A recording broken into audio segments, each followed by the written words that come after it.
which rule is going to be the most difficult for you to follow? Who'd like to volunteer there? Zach, what did you say?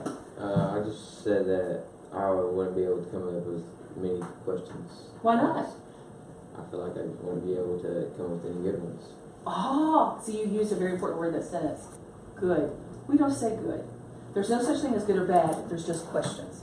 Don't focus on if it's a good or bad question. It's a question, and we need it. There is no judgment. Matter of fact, I'm going to tell you guys today, this is the no judgment zone. If you have a question, I'm going to look at you and say, thank you. The more questions we have, the more efficient we are at solving that problem.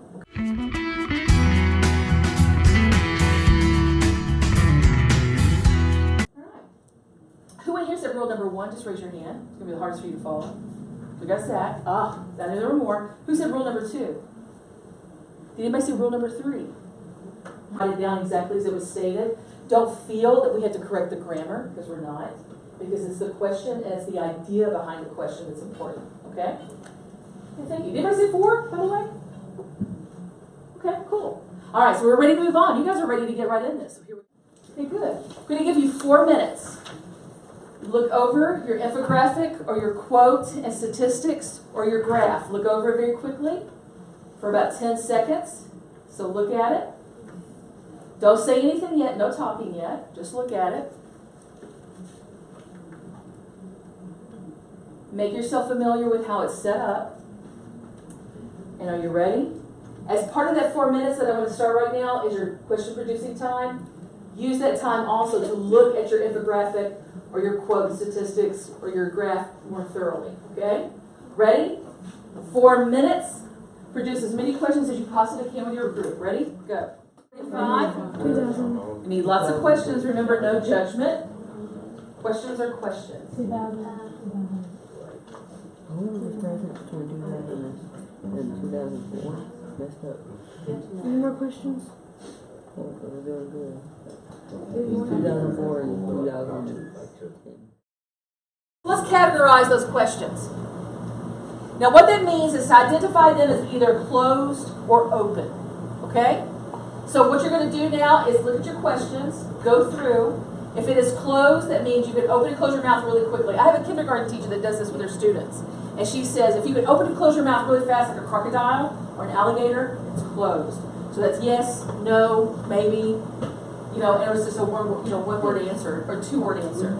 But on the other side, she says, like a hippopotamus, if you have to open your mouth for a really long time to yawn, that's an open. So I'm not using that example with you guys. I'm just saying, if you have to hold that mouth open for a really long time and use a lot of words to answer it, it's open. So go through. Now what I need is for the person who wrote those questions down is to read each question out loud, and you as a group come to agreement, is it closed or open? Ready? You have a minute and a half.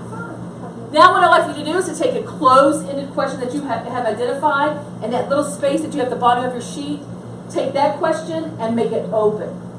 And then obviously, I want you to reverse that, and I want you to pick a different open one, not the same one you just did, and make it closed. So choose a closed and make it open, and an open and make it closed. Put both those questions at the bottom of the list, and by the way, we now add those 2 questions to your whole list. Those 2 questions that you're recreating, those are going to now be added to your overall list. So if they're all open, they'll make them all closed? Oh, thank you. What is your name again? Clara. Clara. Everybody listed. Clara just brought up a good point. Because you guys are exemplary, I can feel that. They had a whole list of open. If you have all open, you have to make 2 of them closed. And do that with a smile. Okay? Thank you so much for asking. Clara. So now next step. Now that we've improved our questions, now what you guys are going to do, go ahead and click it there, please, Ms. Bridget.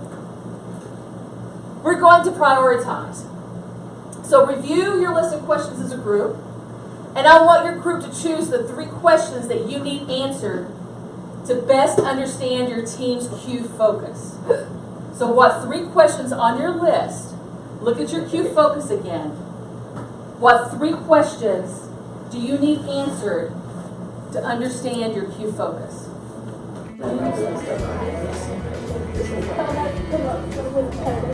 We're going to have what I like to call an intellectual duke out, or an intellectual 2 minutes to intellectually duke it out to pick the 2 best questions out of all 6.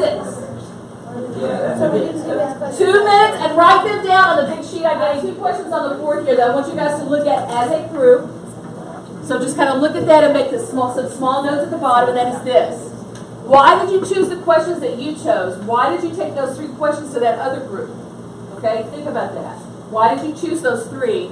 And then, where are your priority questions in the sequence of your questions? Did you notice that right off the bat, question 1, 2, and 3 were awesome? And then 4, 5, 6 were okay. Or did you notice that questions 1, 4, and 6 were your best ones? It was all over the place. Or did you find your first couple were okay, but 4, 5, 6 were awesome? So where were your questions in the whole sequence of questions? So answer those 2 as a group. Take 45 seconds. And scribe, just go ahead and write that response on the bottom.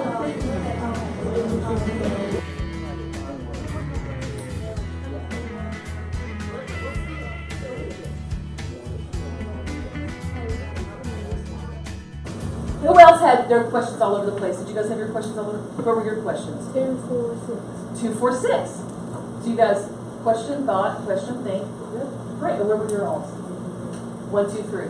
See? That happens. Some people go right to that key focus. They got it right there. That's it. Here's what I'd like for you to do. Is to think about these 2 questions. Okay? On your individual reflection sheet, how did QFT help you think about working with social problems? How can you use what you learned about asking questions today? What's something that you can do in the future? What is something that you study in the future or that you're going to work with that you could actually use this process again? So I want you to take 45 seconds there. So if this is your question, so now the next step for you, now that you've done all of QFT, how do you engage in community problem solving? Wow. Okay, that's the question. So now I want you guys as a group to brainstorm with me, where do we need to go to answer this question? Thank you very much. I've enjoyed working with you guys today.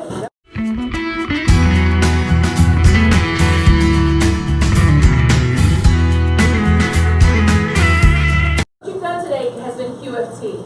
We have done it beginning to end in one period. And you saw how quickly, and thank you for the commercial, Clara, right? You said we should do this every day. Is that the one that you said? Thank you, Clara. So you can apply this to many things, okay? There are people, I have another friend of mine that knows QFT really well. He has some health problems, and he has one big health problem. And when he got his diagnosis, he sat down with his diagnosis, and he wrote it down. And he wrote down every question he could think of about that diagnosis. He created his own key focus. So when he went to the doctor, that was the first thing he did, is he sat down with those questions. And these were all the things that he needed answered. So there's all kinds of implications. Matter of fact, to this day, QFT, because it is international, at this very moment, you are part of an international movement because you have done QFT. You really have.